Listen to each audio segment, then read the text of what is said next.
আন্তর্জাতিক রাজনীতি আর পশ্চিমা সমর বিশ্লেষকদের সমস্ত শঙ্কাকে সত্যি করে এবার ইসরায়েলে আক্রমণ করে বসেছে ইরান। যেখানে তেল আবিব আর ওয়াশিংটনের ভয়ে মধ্যপ্রাচ্যের সুন্নি রাষ্ট্রগুলো ভয়ে লেজ গুটিয়ে থাকছে, সেখানে রীতিমতো হুঙ্কার দিয়েই ইহুদিবাদী ইসরায়েলকে আক্রমণ করে বসেছে তেহরান। এতদিন সিরিয়া, ইরাক ও লেবানন থেকে ইরানপন্থী সশস্ত্র গোষ্ঠীগুলোর দ্বারা হামলা করে আসলেও এবারই প্রথম নিজ ভূখণ্ড ব্যবহার করে ইসরায়েলে আক্রমণ পরিচালনা করেছে ইরান। আন্তর্জাতিক গণমাধ্যমের প্রতিবেদনে জানা যায়, চলতি মাসের শুরুতে সিরিয়ার দামেস্কে ইরানি দূতাবাসে ইসরায়েলি হামলার জবাবে অপারেশন ট্রু প্রমিস নামে তেল আবিবের বিরুদ্ধে এই সামরিক অভিযান শুরু করে তেহরান। রোববার রাতে ইসরায়েলের ভূখণ্ড লক্ষ্য করে কয়েক ডজন ড্রোন ও ক্ষেপণাস্ত্র নিক্ষেপ করে ইরানের সামরিক বাহিনী। এমন তথ্য নিশ্চিত করেছে ইরানের ইসলামী বিপ্লবী রক্ষী বাহিনী, ইসরায়েল ও আমেরিকা।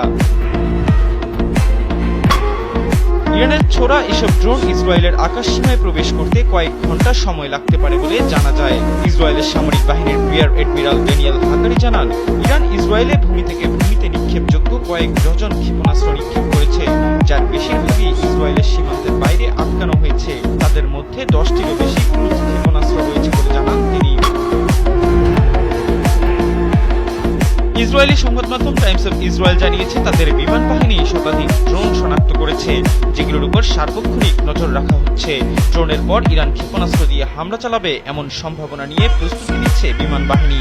এসব ড্রোন ইসরায়েলের সীমানার ভেতরে আসার আগেই ভূপাতিত করার চেষ্টা করা হবে।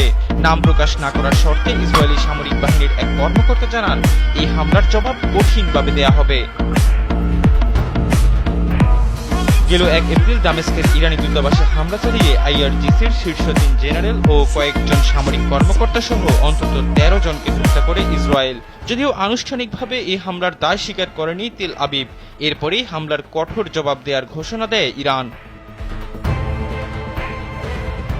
আগের মতো কোনো কৌশলগত হুমকি নয়, বরং এবার যে ইরান সত্যি সত্যি আক্রমণ করে বসবে তার ইঙ্গিত স্পষ্ট করে দিয়েছিল যুক্তরাষ্ট্র।